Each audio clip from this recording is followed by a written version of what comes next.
Hello everyone, welcome to Structural Insights. This is a video lecture series for IS 2911 Part 1 Section 2 2010. We have already covered the main body of the code in Part 1 of the series, and we have covered Annexure B in Part 2. Now this is Part 3 of the series. So in this Part 3 we will cover Annexure C. Annexure B was about vertical load capacity of the piles. Now this annexure C is the lateral load capacity of the piles. So let's directly move to the annexure C.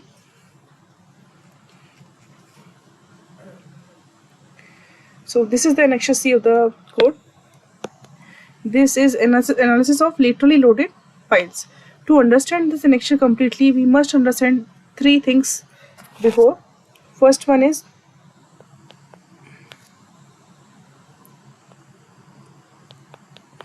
fixity of pile top.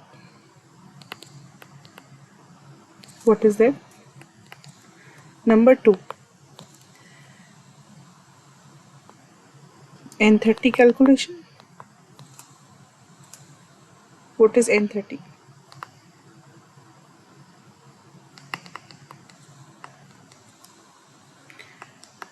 This is also called weighted average N value. Third one is depth of fixity.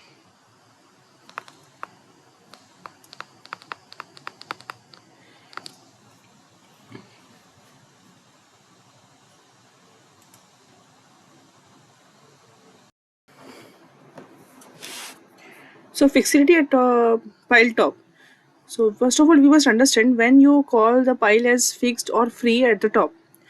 So when there are three cases, say we have a pile cap with three piles, okay, or we have two piles in one pile cap, but connected via grade beams in lateral direction, or we have single pile in a pile cap but connected by grade beams in two directions, okay, like this. Here it is like this, okay. Then if your arrangement is falling in these three cases, then you call them as fixed top condition. Other than this, it is always free head conditions of pile top. So you must decide first which case your pile belongs to, and then you proceed. Now we'll see what is N30 calculation. For a given soil site, we have bore log information beforehand, before designing of the piles, right? We may have different depths of layer, different thicknesses, and different N values. We have N values from top to bottom, N4, N5, N6, N7, and we have different depths also. Say this is D1, D2, D3, D4, D5, D6, D7. These depths are calculated as from top of the soil to mid depth. Okay, this is D1 here. Here this is D2. This you should understand, right? Here D3 is this one, center line of the layer 3. Okay, so you have all this information, you have all the N's, you have all the D's. Now you have to evaluate the weighted N average value of the soil site. Weighted N average is also represented as N30, which is equal to 30 upon summation of Di upon Ni, where 30 upon Di upon Ni is D1 upon N1 plus D2 upon N2 plus something. Say our 30 meter is up to here only, D5 only we are completing our 30 meters, right? From here to here we are into 30 meters. So we will add up to 30 D5 only. Okay, whatever value you get here is called your N30. It can be any value from 0 to say 30, 35, something like that. So based on your N30 value, we classify our soil. Our soil can be called as very loose, medium dense, very dense, based on the values of N30. The classification is given in this annexure C. Also, if you don't have N values, you must have CPT values. Cohesion from CPT. CPT is cone penetration resistance. From cone penetration test, we get the tip resistance, and tip resistance can be converted to unconfined compressive strength. So either you should have N values or you should have QU values, right? So from that, we start this code. Now third thing is depth of fixity. What is depth of fixity? Let's understand. We have this pile. Now this pile is connected to a pile cap, right? There are other piles into this pile cap. Okay. Now this pile cap is connected to the superstructure through some arrangement. Some beam column arrangement is there.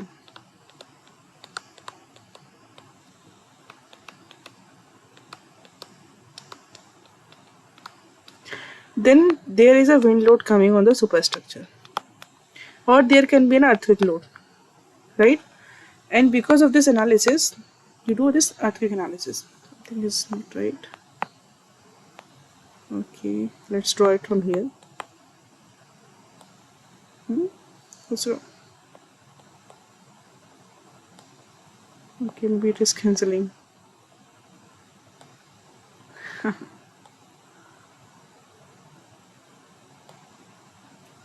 Okay, let's say this is earthquake load. So because of these lateral loads, the columns of the superstructure will see some moments at their ends, right? These moments will be in the two directions because of the arrangement of the structure, layout of the structures. So your column bottom, this is the bottom, here it is a pile cap, this is a pile, right? So your column bottom will see vertical load from the superstructure, it will see M1, it will also see M2. These P, M1 and M2 are transferred to the pile top. So based on your number of piles in the pile cap, you will divide these superstructure reactions, and then you get some P, M1 and M2 values for the pile top. So for a given pile, if we remove this pile cap, we have at this point we have P, M1, M2, right? Say M1, M2. We also get some shears, right? Now let's see.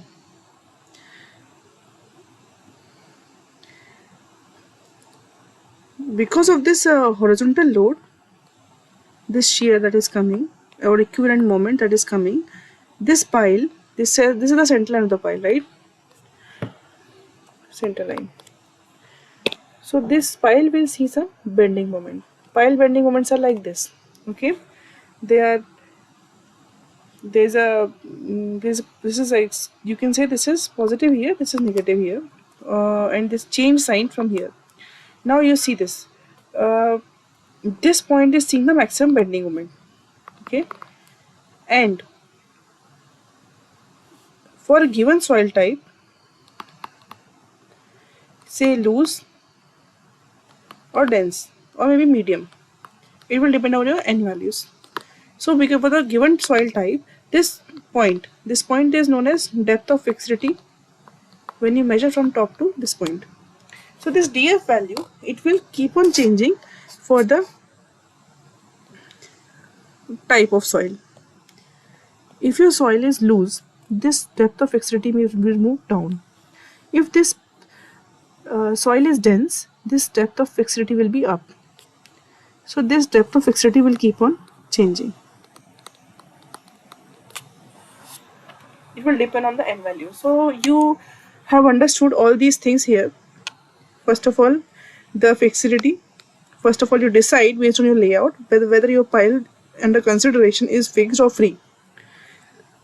Then you must know what is the N value of your site.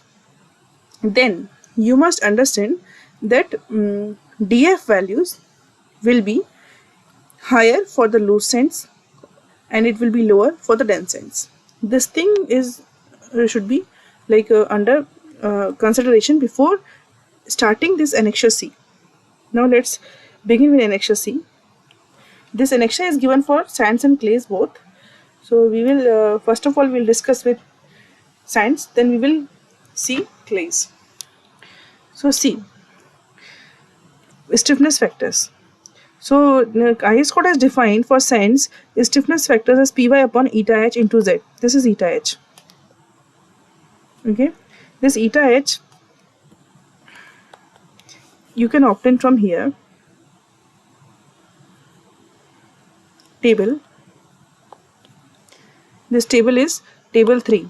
Modulus of subgrade reaction for granular soils. The units of subgrade reactions are like this: kilonewton per meter square means pressure, per meter deflection. Okay, so when you have some footing, you are applying some pressure, and because of this pressure, how much deflection this footing is undergoing, this delta is called as subgrade modulus of the soil. Kilonewton per meter square of area per meter deflection. This is generally expressed as kilonewton per meter cube. So units are similar to density, but this is not density.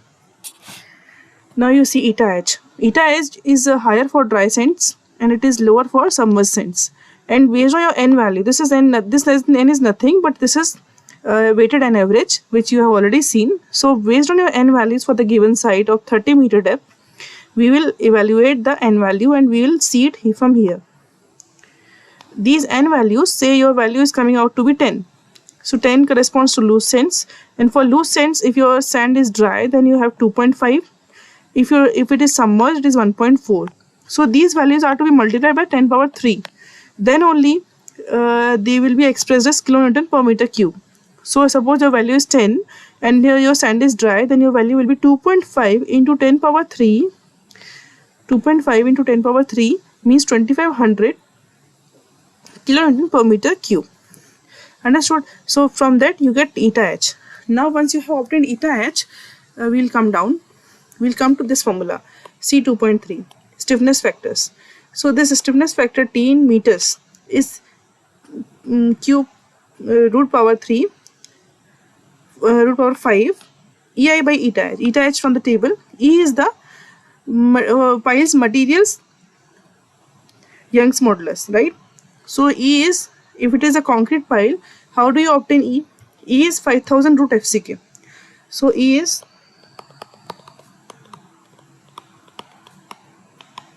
if your piles are M25, then your pile 5000 into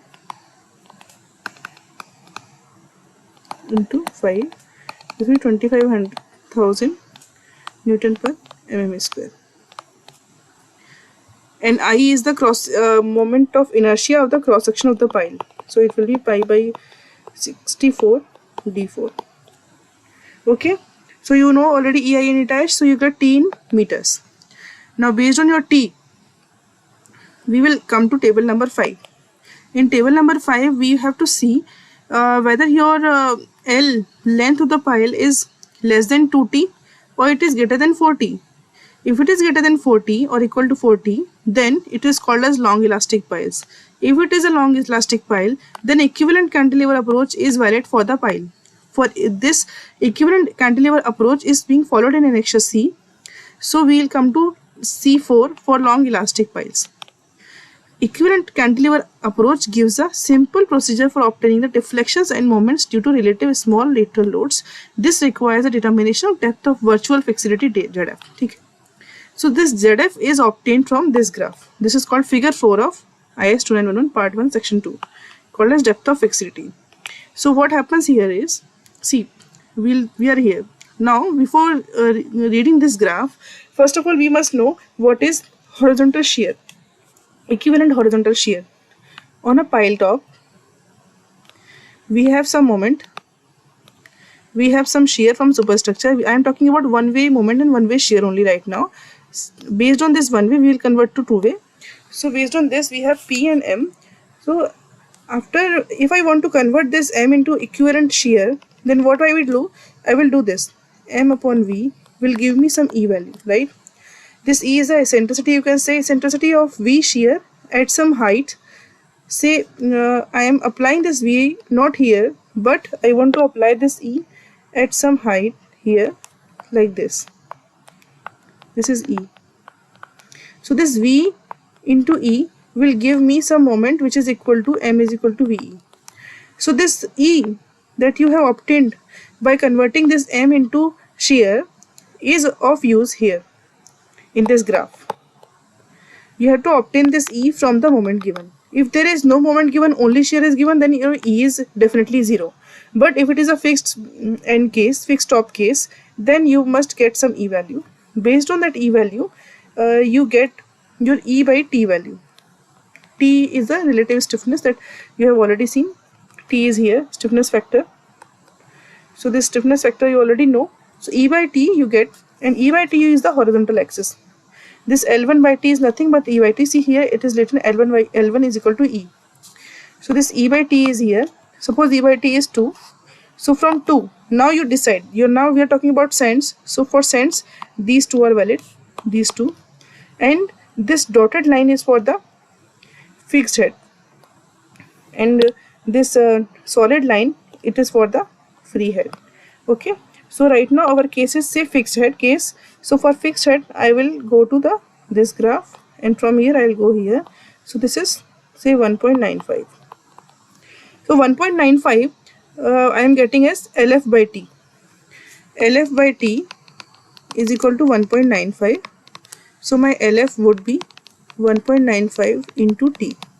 And T I am getting from here. As you already know, stiffness factor, it is in meters. So say I am getting T is equal to say 3 meters. For example only, 1.95 into 3, I am getting, say, I think it will be 5.85 meters approximately. So my depth of fixity will be 5.85. So this pile, it can be assumed as to be fixed at the depth of 5.85. Now this pile can be designed in biaxial bending with a moment P as this and moment as this. Moment, which moment? The moment is this one. This moment. Okay. This moment is already gone. It has been converted to E, and from E we have obtained ZF. ZF is this much. Now we have to obtain the new moment, which is acting actually here. Okay. This moment is acting here. And P is P of superstructure plus the self weight of the pile for this much of length. So P will become P dash, and moment will be obtained from this expression. Fixed end moment for fixed head pile. Free head pile ke liye this one is valid, and deflections are here. For fixed head, this is a deflection. For free head, this is a deflection. In the expressions, you can see all the values are already known. H is nothing but horizontal shear. This V value that we are applying now, this is H only. E we already know. ZF we have obtained from the vertical axis here. ZF is nothing but LF. LF is equal to ZF. You can see it here. Now E plus ZF we already know. EI we know. So we can obtain deflections. We can obtain this much of this also. If it is a free head pile, then we can obtain moment as this. If it is a fixed head pile, then moment is this. So this is how we obtain the bending moment in the pile at this point. So once we have obtained the bending moment at this point in the pile, then we can design this pile as a column in biaxial compression using IS 456-2000.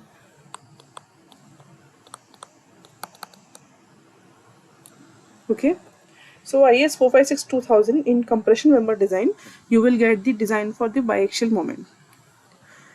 Now, if it is a clay, then what will happen?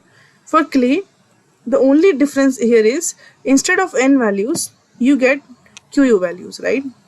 From cone penetration resistance. So from cone penetration test, you get some QU values in kN per meter square. From these, you interpolate the values of K1, small k1. Okay, this small k1 is to be kept here. This is nothing but Rajagi modulus of subgrade reaction. You put k1 here, you will get capital K1 by substituting these values. Here B is the diameter of the pile. So K you substitute here, you will get Py by. So here instead of T, we will obtain R for clays. For R is for the clays. So in R we have here root over 4 EI upon KB. K already we have evaluated. B is the diameter of the pile. EI we already know. So we get R values. So here we will check for R. So whether R is greater than 3.5, L is greater than 3.5 R, or it is less than 2 R. Based on that we will decide, and then we will come to this graph. Here we are talking about for the clays. For clays we will have L1 by R values. So L1 by R values, L1 by R is nothing but E by R. So you get E by doing M by V by R. R you have evaluated from the expression. So this you will get some value. See, you are getting 3 value. And you have fixed head piles. So for 3 and for fixed head piles, you will get something like 1.5. So you will have 1.5 here. So if your R value, say it was 2.5, and your LF by R is 1.5. So your LF would be 2.5 into 1.5.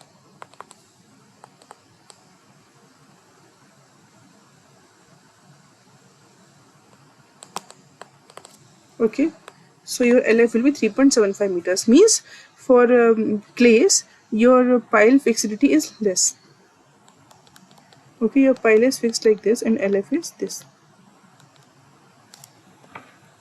Now, based on your LF, you can say it is a ZF.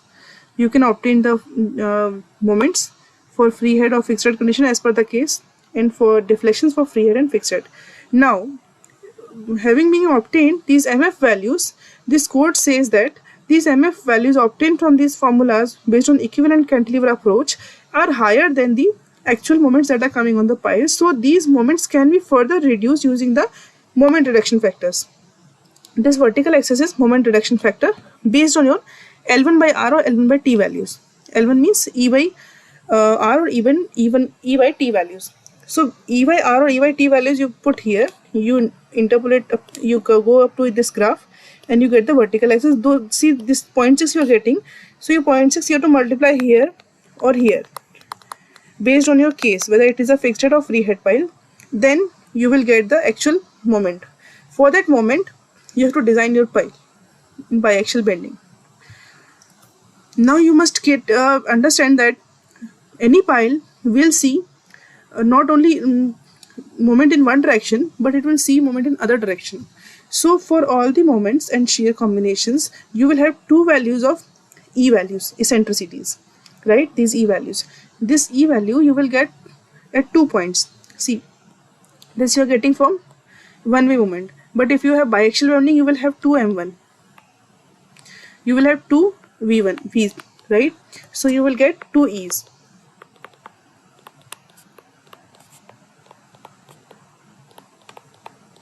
And based on 2 E's, you will get two values of E1 by T and E2 by T, and you will get 2 LF by T and LF by T.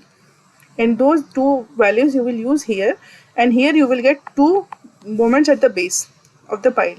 For these two moments at the base of the pile and the weight of the pile up to depth of fixity plus superstructure reactions, vertical reactions, you will have to design your pile in biaxial bending. You can also multiply by MF, moment reduction factor, to decrease these moments. So this is all about designing the pile.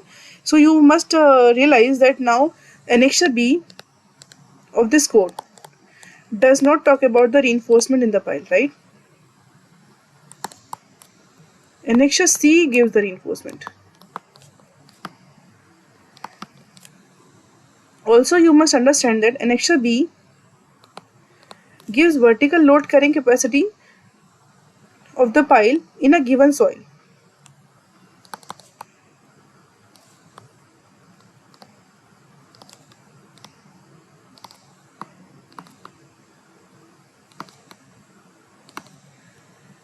it has nothing to do with the axial load capacity of the pile as a structural member. Okay, this will be anyway very high.